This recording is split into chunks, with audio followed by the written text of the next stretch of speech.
எம்பெருமான் ஈசன் இருக்கக்கூடிய இடம் எல்லாம் இதுதான். இதுக்குள்ளே தான் எல்லா பாயிண்ட்டுமே இருக்குது. எல்லா ரகசியமும் இதுக்குள்ளே தான் இருக்குது. என்ஜான் உடம்பிற்கு சிரசே பிரதானம்னு சொல்கிறதுக்கு உண்டான காரணம் தான். எல்லா ரகசியமும் இந்த கழுத்துக்கு மேலே தான் இருக்குது. அதனால அந்த கழுத்து போயிருச்சுன்னா மட்டும் உயிர் வாழ்வதே மிகவும் கடினமானது. உணர்விலேயே இருந்து உணர்விலேயே தேய்க்கும் போது அந்த புருவ மத்தியத்திற்குள் உள்ளே இருக்கின்ற அந்த ஆன்மா என்பது பிரகாசம் அடைந்து வலுப்பெற்று ஜோதியாக மாறி இறைத்தன்மைக்கு சென்று உங்களுக்கு வேணுங்கிற எல்லாத்தையும் கொடுக்கும்.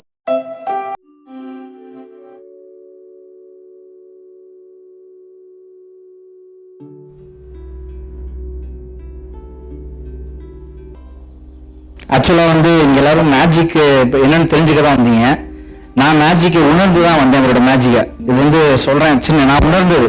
நான் வீட்டில் சும்மா ஆக்சுவலாக ஐம் ஜாப்லெஸ். நான் எம்டி தான். ஓப்பனாக சொல்கிறேன். இந்த டைனிங் டேபிளில் என் தங்கச்சியோட லேப்டாப்பை அவங்க ஐடியில் ஒர்க் பண்ணுறாங்க. இது ஒயர் கனெக்ஷன் ஆகி எனக்கு சார்ஜிங் பண்ணிருக்கு.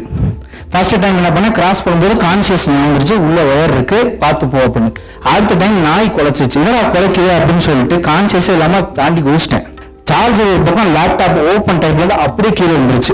என்னடா இப்படி பண்ணிட்டோமா முட்டாள்தனமா. அதை எடுத்து ஓப்பன் பண்றேன், ஒர்க்கே ஆகல, டிஸ்பிளே ஒன்றும் ஆகல. நானும் ரொம்ப நேரம் அப்படின்னா அப்போதைக்கு விழுந்த உடனே காஞ்சிஸ் மாசம் சத்தியமா பண்ண என்ன தெரிஞ்சு பரம்பரை யோகம் பண்ண முடியாது. நான் காசு அங்கெல்லாம் கேட்டு வச்சிருந்தேன். பரம்பரை யோகம் இந்த ஜென்மத்தில் பண்ண முடியாது, வாய்ப்பே இல்லை, முடிஞ்சு. பரம்பரை யோகம் பண்ண முடியாதுன்ட்டு அப்படியே முன்னிட்டேன். அந்த ஒரு செகண்ட் முட்டி கால் போட்டு விட்டேன். அப்பதான் ஃபர்ஸ்ட் ப்ரேயை நான் வைக்கிறேன். என்ன வச்சேன்னா வச்சதும் வச்சுட்டேன். செலவு ஒரு 10,000 ரூபாய் கம்மி பண்ணி விடுங்க. இப்போ அப்பதான் சொன்னீங்க விழிப்புணர்வு அருள் பொருள் சொன்னீங்களா, அதெல்லாம் ஓடுது மனசுல. ஐயோ ஒரு விழிப்புணர்வு இந்த தாட்டை கவனிச்சிருந்தோம்னா தப்பிச்சிருப்பாங்க அப்படின்ட்டு விழுந்ததுக்கு அப்புறம் அந்த லேப்டாப் 1.5 மணி நேரம் ஒர்க் ஆகல. கொஞ்ச நேரம் கழிச்சு அது சுவிச் ஆஃப் ஆயிடுச்சு. அப்புறம் ஆன் பண்றேன், கடவுள் திணிச்சு அது ஆட்டோமேட்டிக்கா ஒர்க் ஆகுது. ஒர்க் ஆனதுக்கு அப்புறம் அப்படி ஒரு சந்தோஷம் மாதிரி சுவிட்ச் ஆன் பண்ணி ஆஃப் பண்ணி எல்லாம் நார்மலா ஒர்க் ஆகுது, ஒண்ணுமே ஆகல. அப்பதான் நீங்க சொன்னீங்க ஆட்டம்ஸா அனுபவம் இருக்கு, என்னென்னமோ எனக்கு இந்த வேலை பார்த்து போயிருக்கோம். அப்பதான் விழிச்சு ஆகா அது வந்துட்டு போயிட்டார் போல, வேண்டது கிடைச்சிருச்சு. ஆகா சாமி இவர் உறவுவார இவராண்ட நமக்கு கரெக்டான ஆளு அப்படின்ட்டு அப்பயே சரண்டர். என் தங்கச்சி 2 தங்கச்சி 2 பேரும் ஆக்டிவ் இருப்பாங்க. 2 பேரும் மாத்தி மாத்தி பாக்குறாங்க இப்படி ஒர்க் ஆகுது, எப்படி நடக்குது அப்படின்னு. அப்ப ஒரு பெரிய தங்கச்சி சொன்னாங்க உனக்கு ஏதோ நல்ல நேரம் அப்பா நினைச்சேன். அப்பா அவர் காப்பாத்தினாரு, தப்பிச்சு. அதான் அவங்கள்ட்ட சொல்லல. இல்ல அதுக்கு காரணம் என்ன அப்படின்னா கரெக்டா சொல்றேன். 9 கிரகங்களும் உச்சம் பெற்ற ஒருவன் பேட்டரி இல்லாமலும் பேசலாம், போன் இல்லாமலும் பேசலாம். கீழே ஒரு நாள் லேப்டாப் ஒர்க் ஆகும். ரொம்ப சந்தோஷம். குருகராட்சம், குருவே சரணம். நான் அனுபவம். குருவே சரணம். அனைவருக்கும் வணக்கம். புருவ மத்தியினுடைய உண்மையான ஆற்றல் என்ன, வல்லமை என்ன, சக்தி என்ன, அதை தான் இன்றைக்கி பார்க்க போகிறோம். புருவ மத்தின்றாங்களே, புருவ பூட்டுன்றாங்களே, நெற்றிக்கன்றாங்களே, நெற்றி பூட்டுன்றாங்களே, நெற்றி பொட்டுன்றாங்களே, எல்லாம் ஒரே பேர் தான் வேறு வேறு.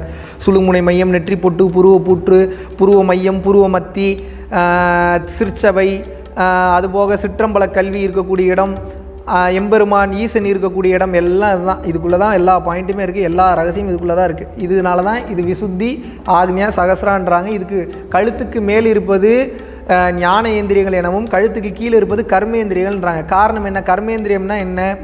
மூலாதாரம், சுவாதிஷ்டானம், மணிப்பூரகம், அநாகதா வரைக்கும் பார்த்திங்கன்னா கர்மேந்திரியம். இது எல்லாமே உலகம் சார்ந்தது. இந்த ஞானேந்திரியம் விசுத்தி ஆக்ஞா சகசரா என்பது வெட்டவெளி சம்பந்தப்பட்டது. இதனால தான் என்ஜான் உடம்பிற்கு சிரசே பிரதானம்னு சொல்கிறதுக்கு உண்டான காரணம் தான். எல்லா ரகசியமும் இந்த கழுத்துக்கு மேலே தான் இருக்குது. அதனால அந்த கழுத்து போயிருச்சுன்னா மட்டும் உயிர் வாழ்வதே மிகவும் கடினமானது. ஹார்ட் டிரான்ஸ்பிளான்ட் பண்ணலாம், கிட்னி டிரான்ஸ்பிளான்ட் பண்ணலாம், எதை வேணாலும் டிரான்ஸ்பிளான்ட் பண்ணலாம். ஹெட் டிரான்ஸ்பிளான்ட் பண்ண முடியுமா நீ யோசிச்சு பாருங்கள். அவ்வளோ சீக்கிரம் பண்ண முடியாது. அதுக்கு உண்டான காரணம் என்பது அதுதான். அந்த வகையில் இந்த புருவ மத்தியின் பவர் என்னன்னு கேட்டிங்கன்னா, அலாவுதீனும் அற்புத விளக்கும்னு ஒரு படம் பார்த்துருப்பீங்க.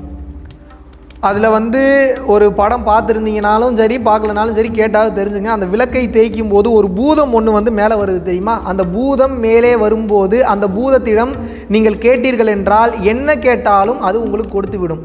அந்த உண்மையான பூதம் என்பது இந்த பாயிண்ட்டு தான்.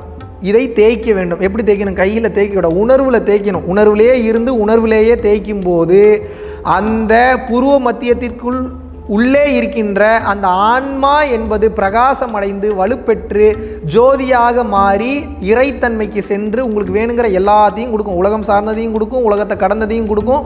உலகத்தை கடந்து அருட்பெருஞ்சோதி நிலை வரைக்கும் அண்ட கோடிகள் இருக்கக்கூடிய ஆற்றலையும் சரி, அதை பார்க்கக்கூடிய ஆற்றலும் சரி, கடந்து வரக்கூடிய வல்லமை அத்தனையும் கொடுக்கக்கூடிய ஆற்றல் என்பது இந்த புருவ மத்திக்கு உண்டு. அதனால தான் நம் பரம்பொருள் யோகம் கற்றவர்களுக்கு தெரியும். இதில் உள்ள ஆற்றலை மிக தெளிவாக நான் எக்ஸ்பிளைன் பண்ணியிருப்பேன்.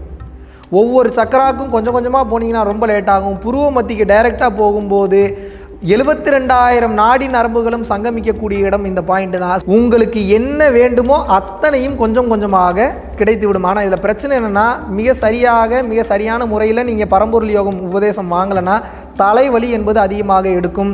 இதை தலைவலிக்கு என்ன பண்ணணும், குருவோட தீட்சை என்பது எதற்காக, உயிரை என்பது எப்படி பாதுகாக்க வேண்டும், நம்ம இப்போ பண்ணக்கூடிய பயிற்சி உயிருக்குண்டான பயிற்சி. அந்த உயிருக்குண்டான பயிற்சியை செய்யும்போது குருமார்களின் அருள் என்பது தேவை. அதுக்கு ஒரு ஃப்ரீக்குவன்சி ஒன்று வேணும் பிரபஞ்சத்தில். அந்த ஃப்ரீக்குவன்சி என்பது நமது காஞ்சி விஸ்வநாத சுவாமிகளோட ஃப்ரீக்குவன்சி. அந்த காஞ்சி விஸ்வநாத சுவாமிகளோட ஃப்ரீக்குவன்சியில் தொட்டு உபதேசமோ அல்லது தொடாமல் ஆன்லைன் உபதேசமோ நயன தீட்சையாகவோ நீங்கள் பெறும்போது என்ன ஆகும்னா, அந்த ஃப்ரீக்குவன்சியில் வந்துடுவீங்க. அந்த ஃப்ரீக்குவன்சியில் வரும்போது உங்கள் உயிருக்கு எந்தவித ஆபத்தும் இல்லாமல் அந்த பயிற்சியை நீங்கள் செய்து கொண்டு வரலாம். அந்த பயிற்சியை செய்யும் போது உச்சகட்ட மெய்ஞானத்தை நீங்கள் அடைய முடியும். ஸோ இந்த உலகம் சார்ந்த விஷயத்தையும் ஈஸியாக நீங்கள் எடுத்துக்கலாம், உலகத்தை கடந்த விஷயத்தை ஈஸியாக எடுத்துக்கக்கூடிய அந்த வாய்ப்பும் வல்லமையும் இந்த இடத்திற்கு உண்டு. இதுதான் புருவ மத்தியினுடைய உண்மையான சக்தி. நன்றி, வணக்கம்.